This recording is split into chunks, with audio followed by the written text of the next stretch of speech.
Good morning, everybody. We're about to begin. As you can see on the welcome slide, we have the agenda for today. We're going to start off with an introduction to the Regional Workforce Initiative. Most of you know what we do and how we do it, but just for some of you on the line that may not, we'll have a brief introduction from the Federal Coordinator for the RWFI, Anthony Armley. And then we'll jump right into the meat of today's presentation to talk about some important findings from the U.S. Energy and Employment Report. Special emphasis will be taken to look at data relevant to the region, the tri-state region, and the Appalachian region in general. But we'll learn a lot about the national picture around energy and advanced manufacturing workforce. So without further ado, Anthony, are you ready? All right. Thanks, Matt. Appreciate it. All right. So good morning, everyone. My name is Anthony Armley. I am the Federal Coordinator of the Regional Workforce Initiative here at NETL. I'm based in Pittsburgh. Of course, we have three campuses: Pittsburgh, Morgantown, West Virginia, and Albany, Oregon. This Regional Workforce Initiative, we began this in 2017 to align to the administration's priorities, upskilling Americans, promoting STEM in the workplace, and contributing to the discussion and the opportunities centered around energy and advanced manufacturing type careers. Next slide, please. So our mission here is extension of the NETL mission. We're trying to get technologies to market. We're trying to de-risk, technology for industry, and we're doing that focusing on the Appalachian region and providing an opportunity as a platform here to share information, to engage consistently with our stakeholders, and to just, inform others on what it is NETL does by putting on different webinars, providing information on funding opportunities, etc. Of course, today is another form of a webinar where we have the U.S. Energy and Employment Report. We've done this, I think, 3 or 4 years straight now.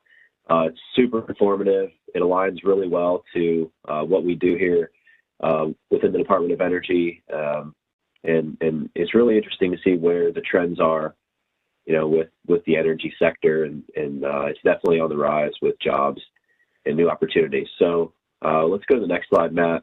A little under the weather today, so I'm going to keep this pretty brief. So when we started this initiative in 2017, obviously these metrics were zeroed out.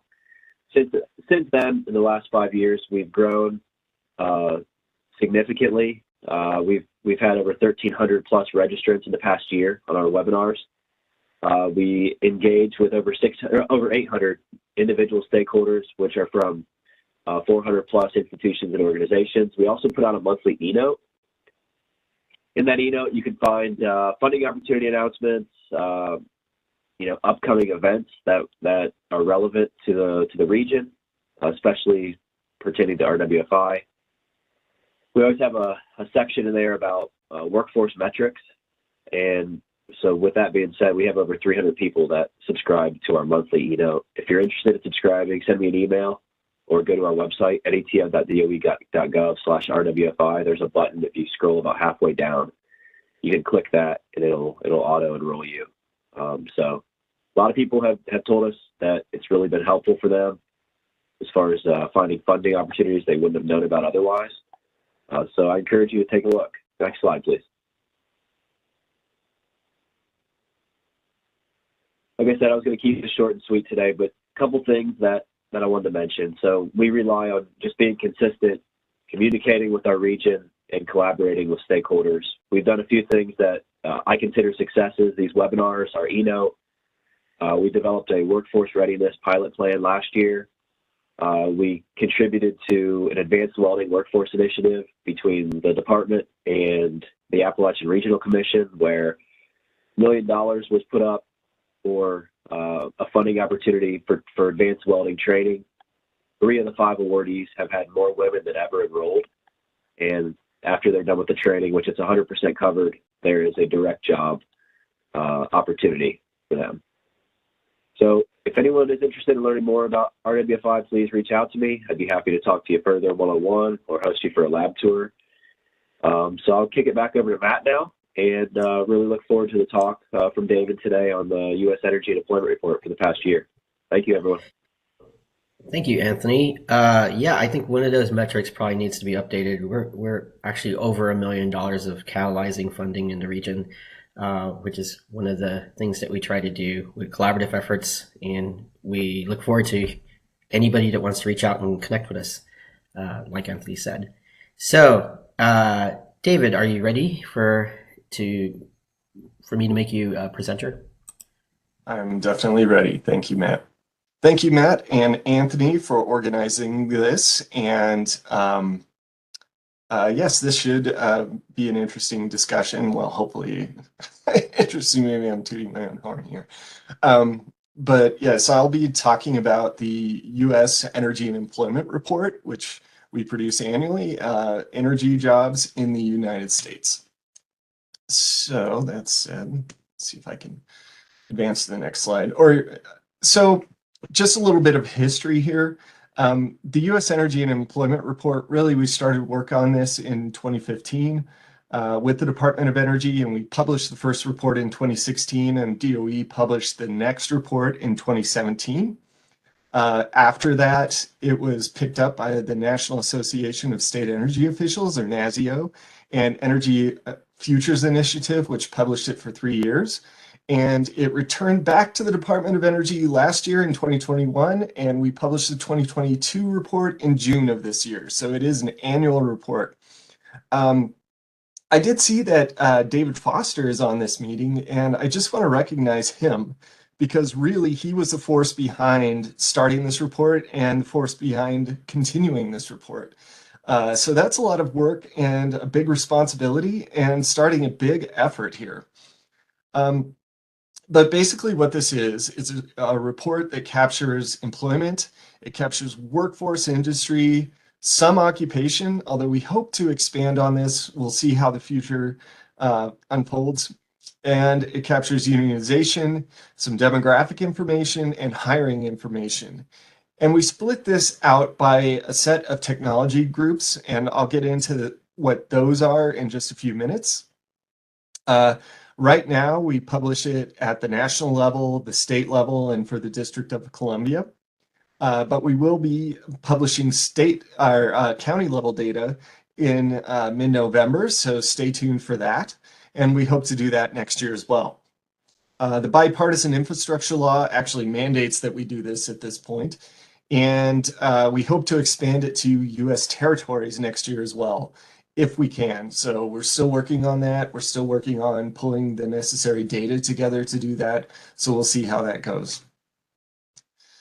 But really, what we've seen in 2021, just a quick overview, is that we saw substantial job growth across all sectors. The exception to that is fuels, and we saw that the energy sector outperformed the economy as a whole, which is typical for the energy sector. We saw that in almost every year except for 2020, where the jobs in energy actually were about double economic growth overall. We saw a lot of growth in clean energy industries, whereas fossil fuel numbers, particularly in petroleum, declined. And that's not a huge surprise, especially with petroleum, given how there was huge cuts in rig counts in 2020.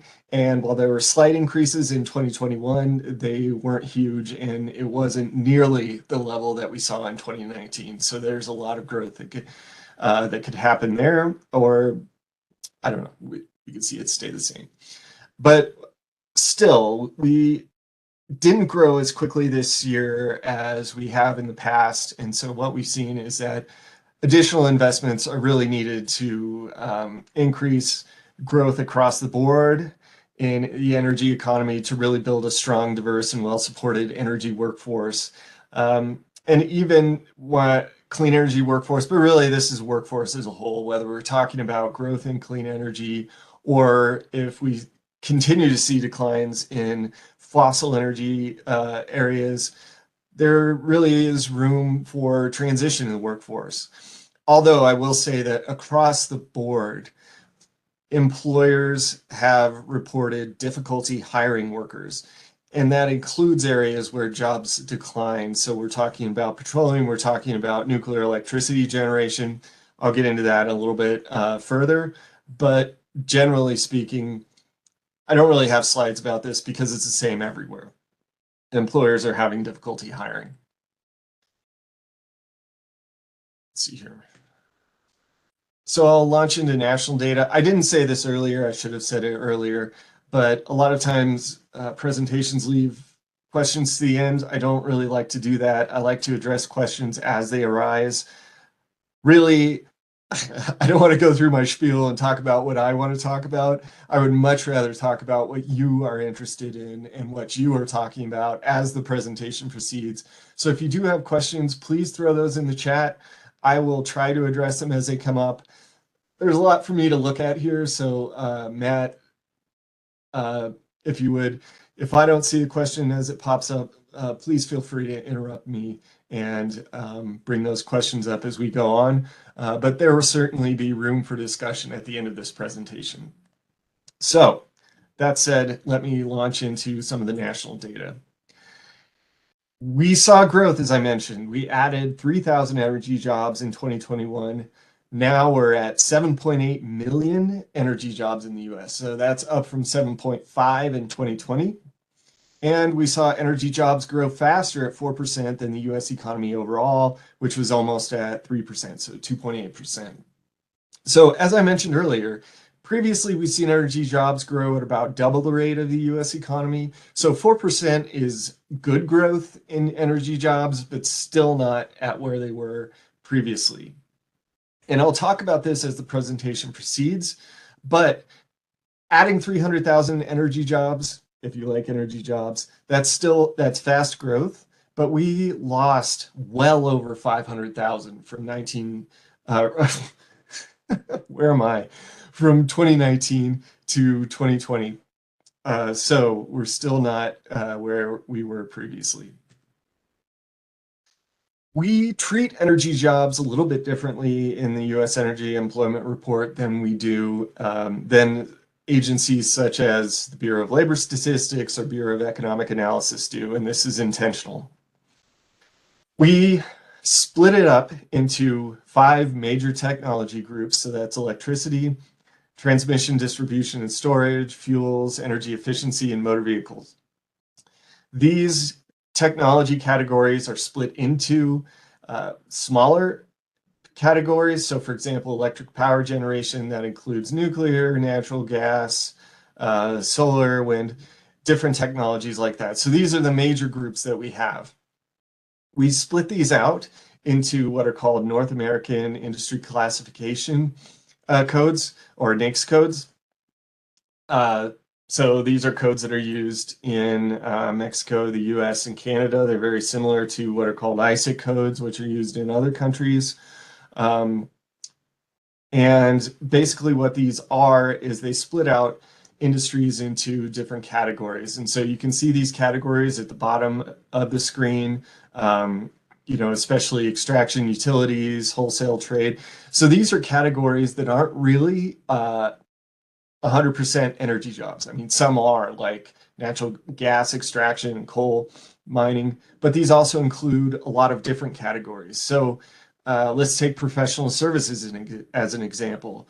There are lawyers and accountants and engineers, and these are all parts of all of these categories.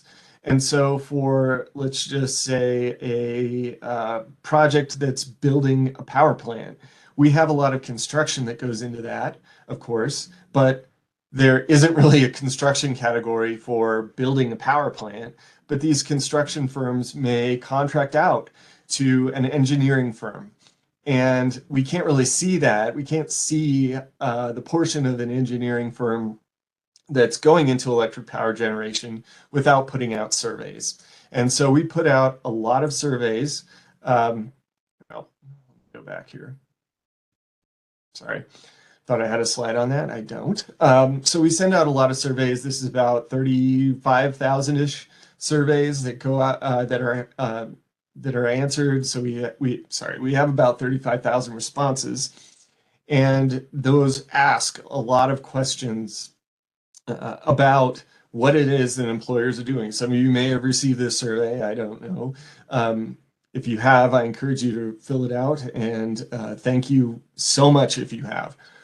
But these surveys go out so that we can see what employers that are classified in these categories are actually doing, whether you say that you're energy or you're non-energy, what it is that you're doing in these categories. And then we can stack these together, like you see in this bar chart, to see total employment in these categories.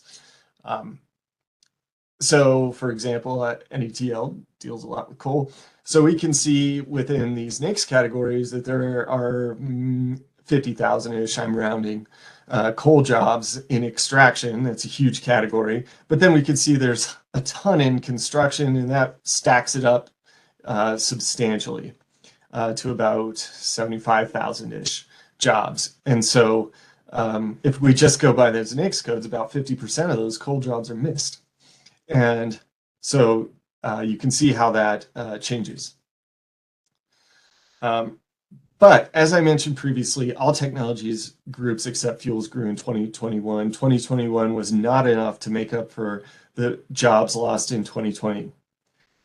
In other categories and workforce characteristics, we see private sector union density within that energy sector is higher than the national average than there are for other private sector employees. So there are more union employees.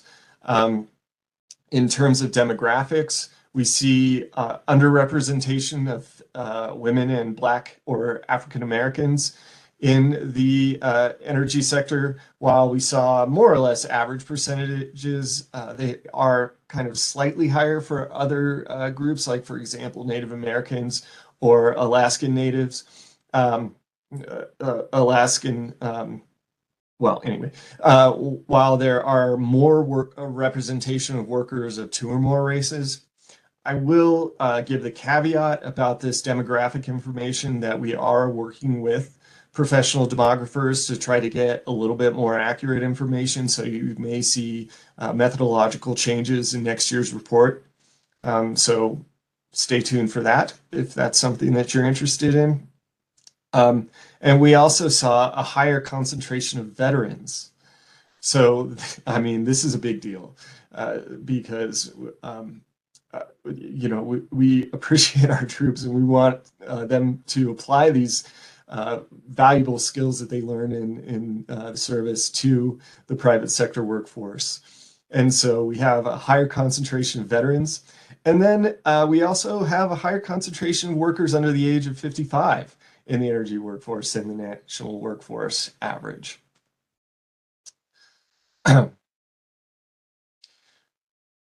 Also, of the jobs that we count, vehicles, which includes manufacturing, but it also includes repair and other vehicle services, it's the largest sector.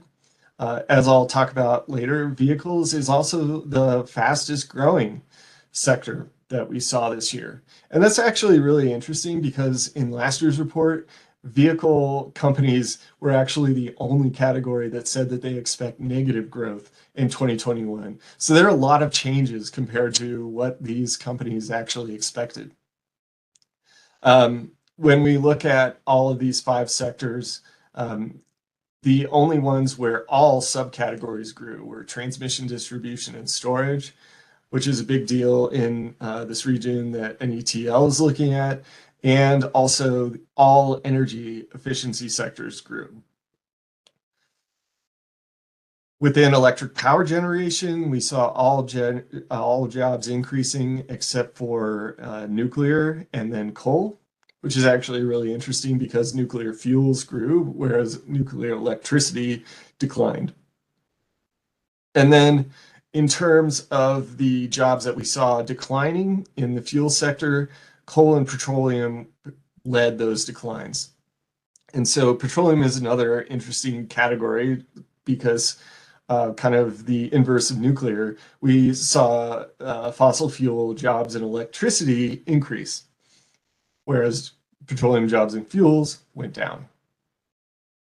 And then, as I mentioned earlier, almost all employers within all industries across all technology groups reported difficulty hiring workers, and this is especially true within utilities. We saw some of the fastest growth in motor vehicles, and then we saw really the fastest growth in electric vehicles. There was huge increases in EVs, where we saw that increase by 26.2%, and that is 22,000 new jobs. It'll be really interesting to see what happens in the 22 report, because 2021 was obviously before Russia invaded Ukraine and prices for fuels skyrocketed. So we'll see how that goes. We also saw nearly as fast growth in hybrid EVs, where that increased almost 20%, adding more jobs in EVs, but there were more jobs starting out, so slightly lower percentage. And so we saw a huge percentage growth. And remember, the economy as a whole, jobs as a whole grew at 2.8%.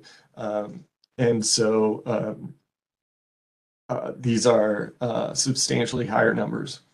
And I will say that 2.8%, there was a question about this earlier, that we got, that is according to the Bureau of Labor Statistics, current employment statistics. That was the number at the time that we published this report. We also saw in electricity some of the fastest growth in solar, where that increased 5.4%. That's 17,000 new jobs, which is a big deal for solar because solar lost some of the most jobs in 2021. Solar is still not at its 2019 level.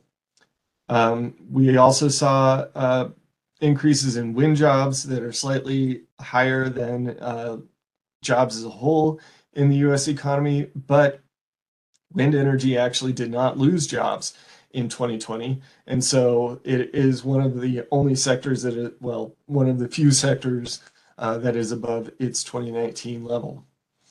We saw energy efficiency increasing 2.7%, slightly lower than the US economy as a whole, except I'll talk about this later, but efficiency jobs actually decreased across the board.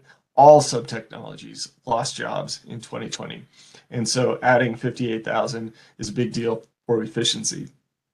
And then transmission, distribution, and storage increased by 1.9%, adding 23,000 new jobs. But as I'll talk about when I go into the states, Appalachia actually grew more than almost any other state or any other, Pennsylvania and West Virginia, actually. So I'll talk about that more later.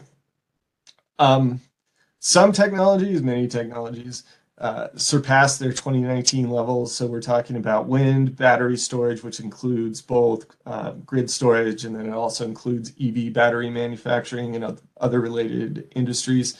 Batteries, woody biomass fuels, hydrogen fuel cell vehicles actually increased a massive amount, 32%, in 2021, even though use of those is pretty limited geographically within the United States. We saw big increases in natural gas vehicles, which includes both passenger vehicles and then also commercial vehicles, plug-in electric vehicles and full electric vehicles, and then hybrid electric vehicles. This is also really interesting because all of these sectors are carbon reducing sectors, including natural gas vehicles, because those carbon emissions are lower than traditional petroleum diesel vehicles. Going into individual technologies, we saw, solar electricity is the largest sector, which added the most jobs from 2020 to 2021, and it was also the fastest growing at that same time period. The only sectors to decline were nuclear and coal, and then wind was the only technology to actually add jobs in 2021 that's higher than its 2019 level. There were a lot of questions, I will say, about electricity, about the difference between construction and then O&M, because, for example, solar, there's a ton of construction. Most of those jobs are construction, whereas it's significantly lower for O&M. O&M, I mean operations and maintenance. Whereas when you have something like natural gas, there are far more jobs in operations and maintenance than there are in construction. We hope to split those out soon. So that's another thing that you can look forward to. In terms of the industries that we talk about, construction is the largest industry. So there's a question. This question is, as you know, there are discussions of a hydrogen hub for the region. What would be a good employment baseline to use to look at the impact of a hub should it be funded? We do include hydrogen in the questionnaire. The problem is that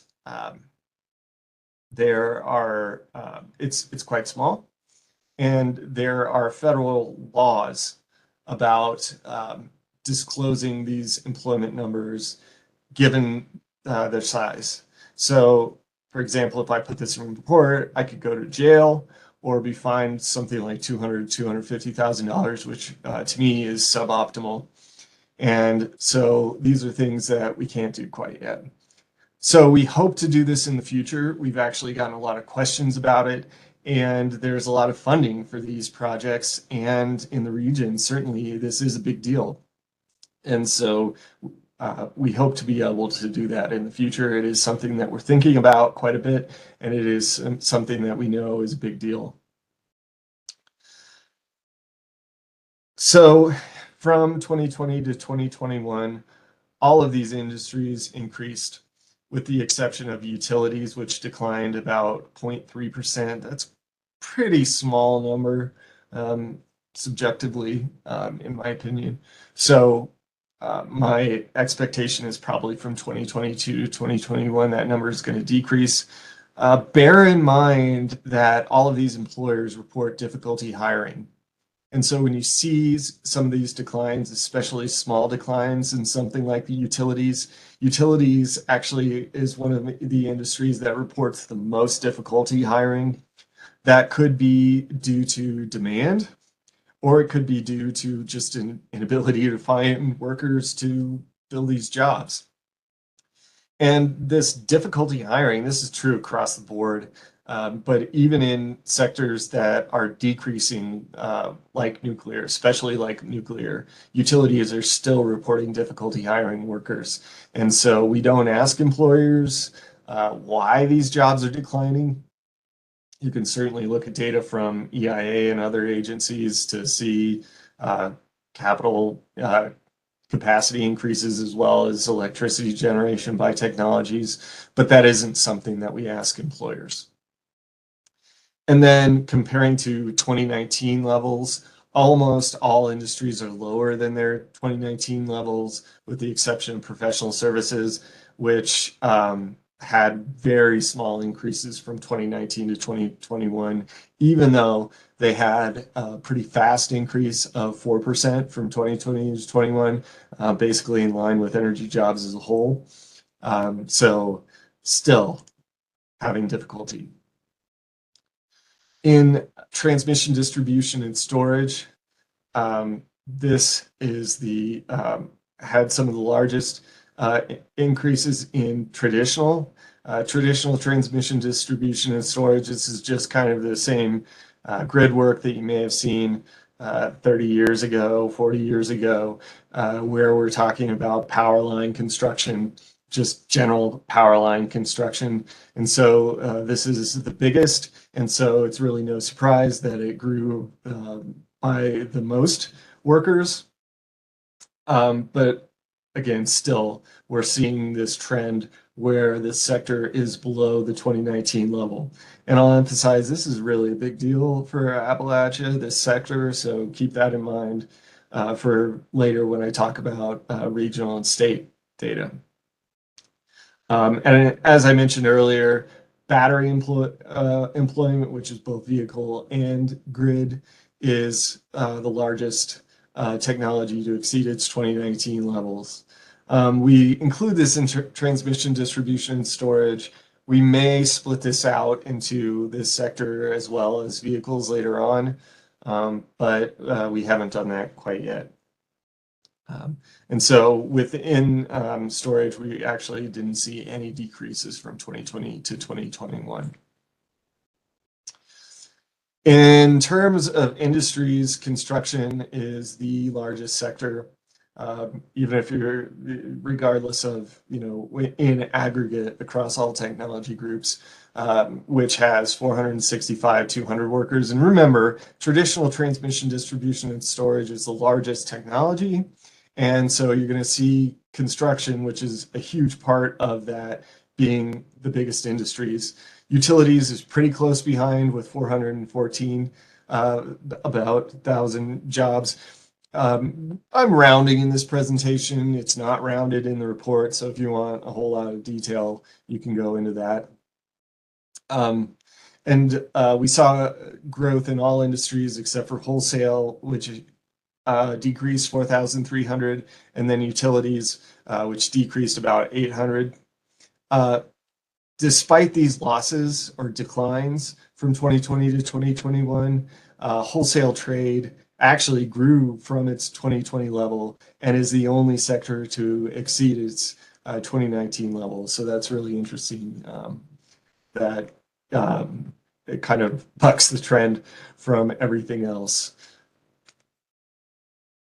In energy efficiency, Energy Star appliance products and services was the largest sector, but we saw similar jobs in HVAC with an efficiency component, which is there's about 100 differences, 100 job difference.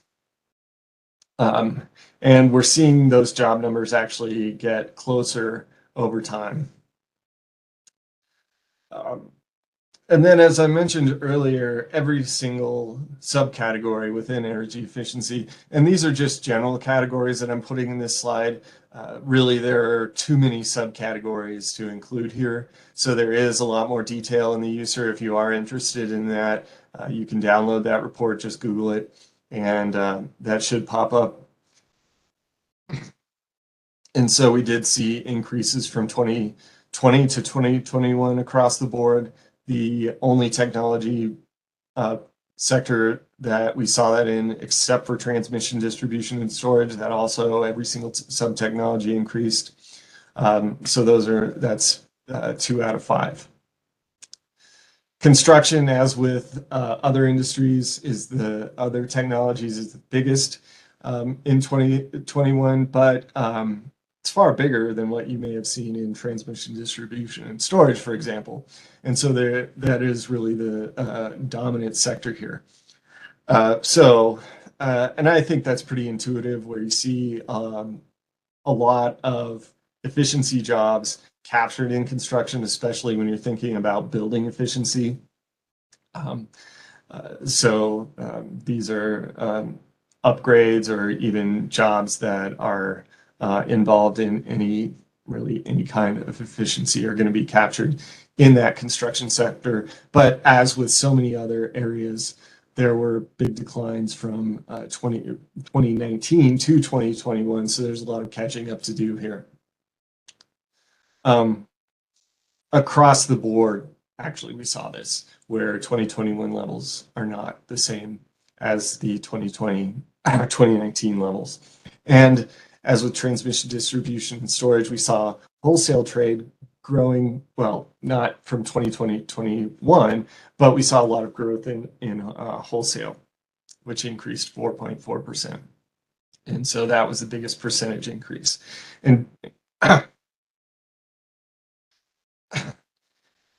And then motor vehicles was the fastest. So despite this being the biggest sector, it also was the fastest growing from 2021, 11%.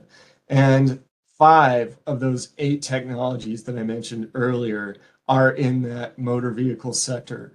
So this is doing a lot better in terms of job growth than any other technology groups. And then 5 of these 7 categories that I have up here had double-digit growth rates, so that is quite fast. Most jobs from 2020 to 2021 were in this largest industry, gasoline and diesel vehicles, which increased 147%. But it is still pretty big, and so it had a lower growth rate than other technologies. But at 8%, that still is quite fast. Okay, that's not a question from that. By industry, manufacturing is the biggest, followed by repair and maintenance. Repair and maintenance, it will be interesting to see how that goes over time, especially with these big increases in electric vehicles, because those don't require as much repair and maintenance. So that's definitely a trend that we're watching. But manufacturing is the biggest industry. And you can see here from this chart just how big these job losses were in 2020, or job declines. We don't necessarily differentiate between people who are laid off or attrition. So when I say job losses, I mean job declines. So only professional and business services decreased from 2021 to 20, or from 2020 to 2021. Those job declines were actually pretty significant in terms of percent changes, losing or decreasing almost 5%.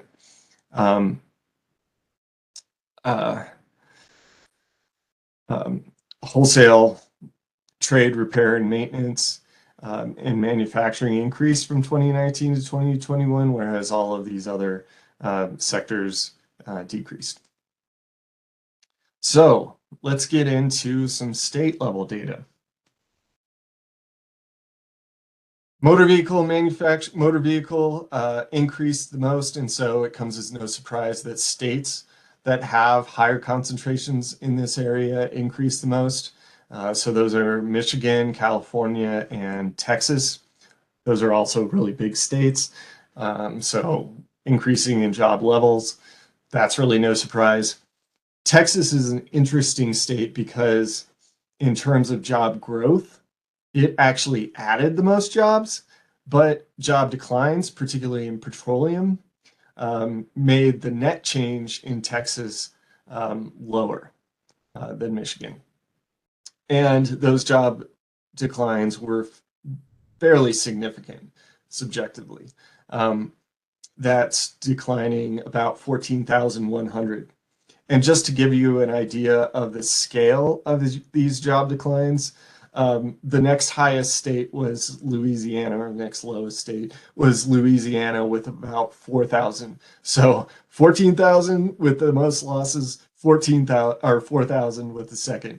So that is a pretty significant decline, but that's also a really big industry in Texas. And so when we see these declines in petroleum, but there are some really interesting changes, which I'll get into now. Some states did increase in fuel. So we're looking, the top two are North Dakota and Montana. So really we're looking at that Bakken formation up there. The next highest state was actually New Mexico. So pretty far away from there. And then in terms of changes in electricity, we're really looking at that wind belt in the Midwest, where we have Nebraska, Minnesota, and Iowa growing the fastest. And once again, I'll emphasize, think about these changes compared to the U.S. Labor growth as a whole. So we're looking at these growth numbers of 32% in electricity for Nebraska compared to 2.8% for all U.S. states combined. So that is very, very fast growth to these states. And so those are going to be really important industries within these states. And so you can see how important the energy sector is in different areas of the U.S. Getting into the region around NETL, we're looking at some of the fastest growth really in this kind of Appalachian area where we have West Virginia and Pennsylvania growing the fastest, and then that's followed by Oklahoma, way out yonder. This growth in West Virginia and Pennsylvania, really, this is expansion of traditional um, uh, transmission and distribution. So even this biggest area of transmission, this is also one of the fastest growing in percent changes. And this is a really big deal, especially in West Virginia, where even though it has this high concentration of coal, which declined, overall job growth is increasing because of transmission, distribution, and storage. Motor vehicles, which is the biggest sector, increased the most in Texas, and then that's followed by Tennessee and Indiana.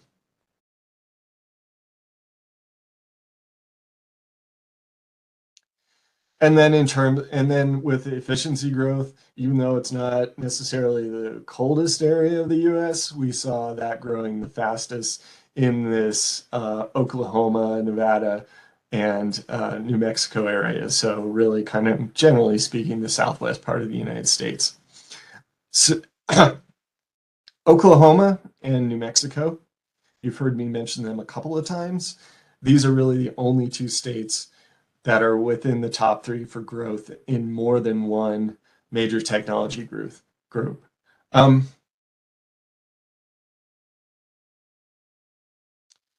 We got a question.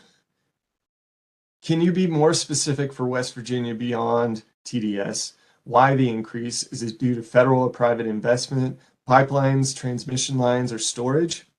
It is transmission lines. And I can't say whether it's because of federal or private investment. That is something that you would have to go to outside data sources to find out. It isn't something that we look at in the user. And so unfortunately, I really can't say why that is. So hopefully that answered your question. If you do have a follow-up, please just feel free to throw it in the chat. So that said, thank you all so much for bearing with me and listening to this presentation. You can contact me at david.kaiser@hq.doe.gov. Please feel free to do that. I am admittedly not the best at email, but I will do my best to get back to you and answer any kind of follow-up questions that you may have. Maybe you don't want to throw it in the chat. Maybe you think about it later. Maybe I can't answer it or my answer isn't satisfactory to you. So please do feel free to reach out and contact me. And that said, we do have some time for discussion. Great. Okay, great. That was a really interesting and very thorough briefing. And so now we're going to switch over to the Q&A session. There's already been a couple of questions been asked. Again, if you do have a question, please use the chat function as we bring it back up. There's one question. Can you talk more specifically about job changes in West Virginia, Pennsylvania, and Ohio? It's a pretty relevant question since this is the 3-state region that we focus on, but we also focus around the whole Appalachia region. So Anthony or David, if you want to take that one. Okay, let's go through this then.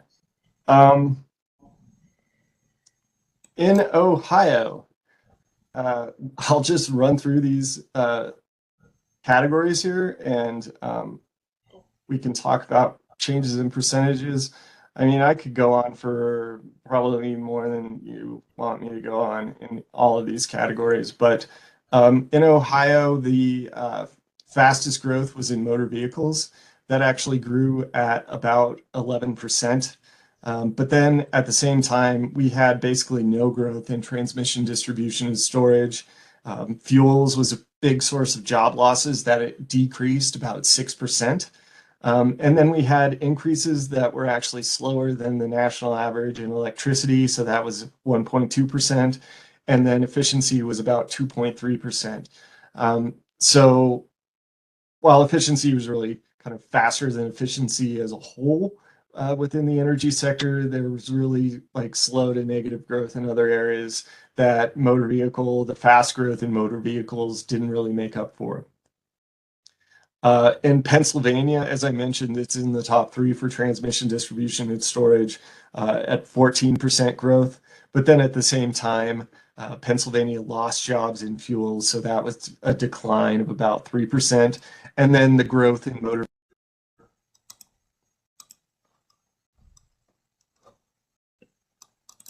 David, I think you're on mute. David, can you hear me? Yeah. Hello? Now I I can hear just you. went Okay. through a whole lot of information. No. I think you're only on mute for a couple of seconds, or a couple of people couldn't hear you. I could hear you. That's So really weird. yeah. So did you hear My my bad. spiel about Ohio? I did not, but that's because I was trying to see what was up with the mute function. That is really But I weird. can hear Okay, you. well, I'll I go can hear through you. that again. We No, just no, lost you I there at think the end, like the last 30 seconds. We heard yeah, everything else up to the last 30 seconds. You heard Ohio. Okay, well then I'll Yeah. launch into Pennsylvania. As I mentioned earlier, Pennsylvania was one of the fastest growing states in transmission, distribution, and storage. But then at the same time, it actually lost jobs in fuel. So pretty similar to the energy sector as a whole, that declined about 3%. Motor vehicles, which was the largest source of growth for most states, that growth was a little less than 1%, so not huge. But then at the same time, it had about average growth for the energy sector as a whole in electricity that increased about 4%. And then the same goes for energy efficiency. For the energy sector as a whole, that was at 3.6%. But remember, that efficiency number is quite a bit higher than it was for efficiency within the overall category of efficiency. And so that was also an important area of growth for Pennsylvania. In West Virginia, same as Pennsylvania, that was one of the fastest growing sectors in transmission, distribution, and storage. Like Pennsylvania, that was also driven by traditional transmission, distribution, and storage. But at the same time, West Virginia actually lost jobs, or jobs declined there in motor vehicles. That declined about 4%. In electricity, it was about average. It was at 4.3%, so slightly higher than average for the energy sector as a whole. And then the fuel sector, this may surprise you, but the fuel sector actually grew 3.3% in West Virginia. So despite the loss in coal jobs throughout the entire energy sector, there was a 3.3% increase in West Virginia. And then close to that in energy efficiency, that increased 3.2%. So West Virginia, in comparison to a lot of other states, actually did pretty well in 2021.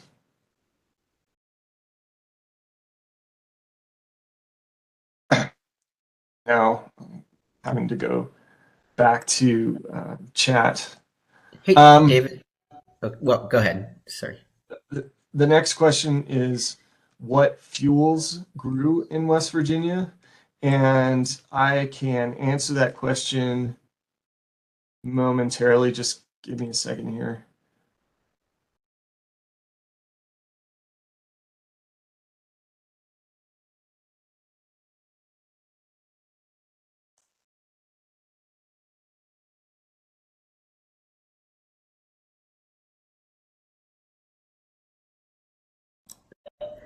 While you're answering that, Anthony, did you find anything particularly, that stood out for you during the presentation on the workforce side? Well, I did. One of the questions I had was, so we're seeing growth across the energy sector, which is higher. I think you said 4% it grew, whereas the overall economy grew 2.8%.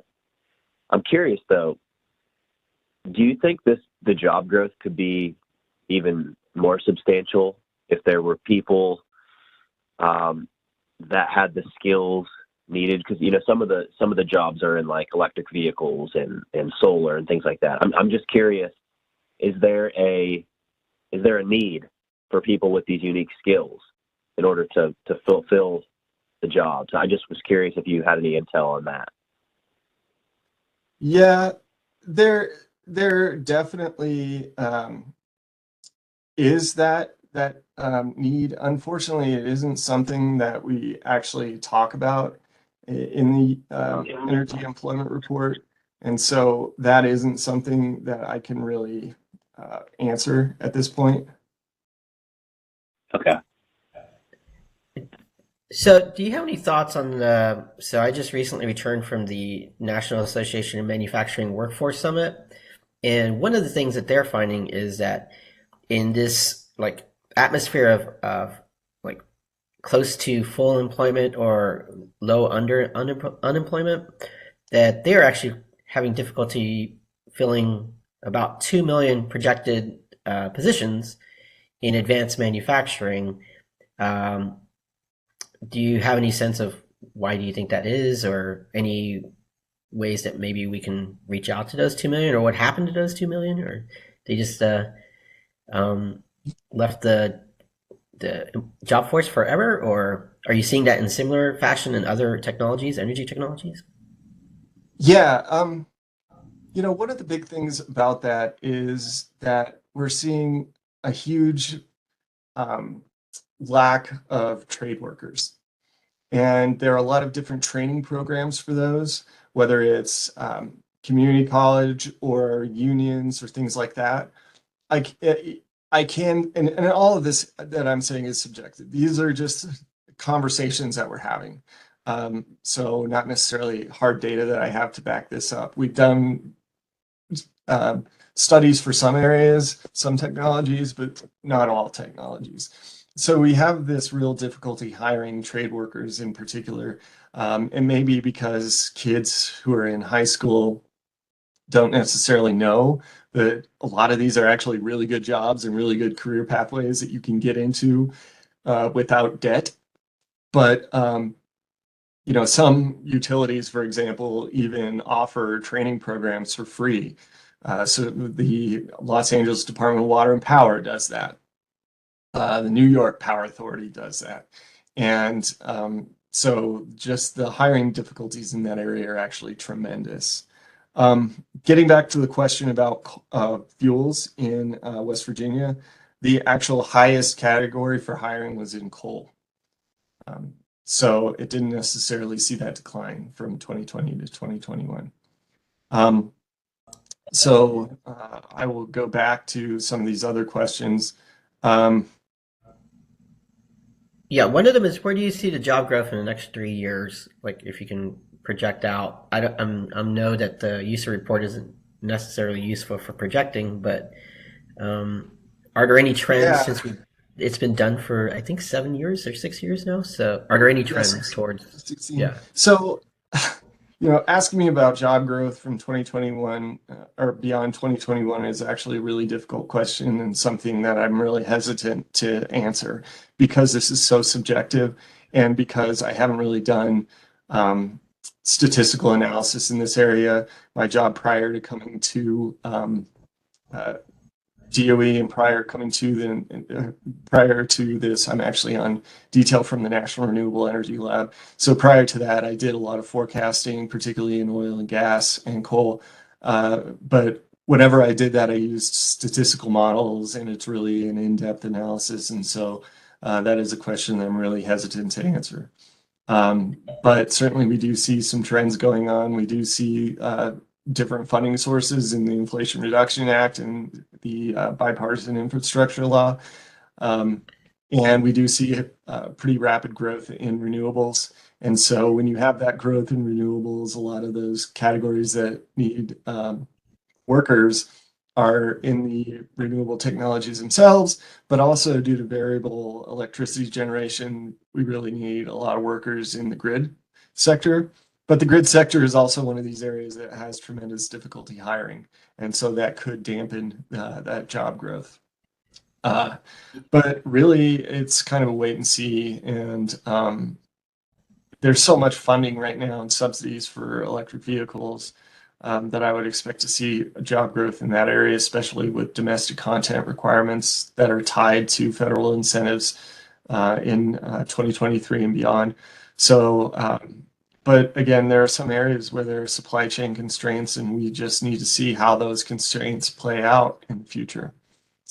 This is But a good again, segue into another question. It's a really evergreen question for the user report, but how does one get more in-depth, granular level data from the state level? You just mentioned that you used to do state level data, and so any advice well, for more granular? we report what we have and what we're allowed to report at the state level. We will have that. We will have that county level data up online soon. So you can look out for that to kind of understand a little bit more about what's going on, a little bit more of a granular level. But it isn't something that, I mean, we have what we have and we report what we have. Yeah, and in some instances, and David touched on this earlier, in some instances, if you have too granular data, you can't actually see it or use it because, say you have County A and County A has two companies, well, you know exactly what the data is reporting on. It's reporting on those two companies, and so there's issues of business, privacy, I guess, that get in the Yeah, way of some of the you know, data. there are federal laws. So basically, we call it SIPSIA. I forget what that stands for, or the 83 rule. That means that if more than 80% of employment is at one company, it can't be reported, and there have to be more than three companies. And so that's law. Yep, something we've ran into many times in granular data. There is one way Yeah, to do that. But yeah, you have to there become are ways a of certified estimating that. researcher. Yeah. There are ways of estimating that. So, for example, there's Westerveld and Iserman wrote a paper on that in 2006, but it isn't really something that we do.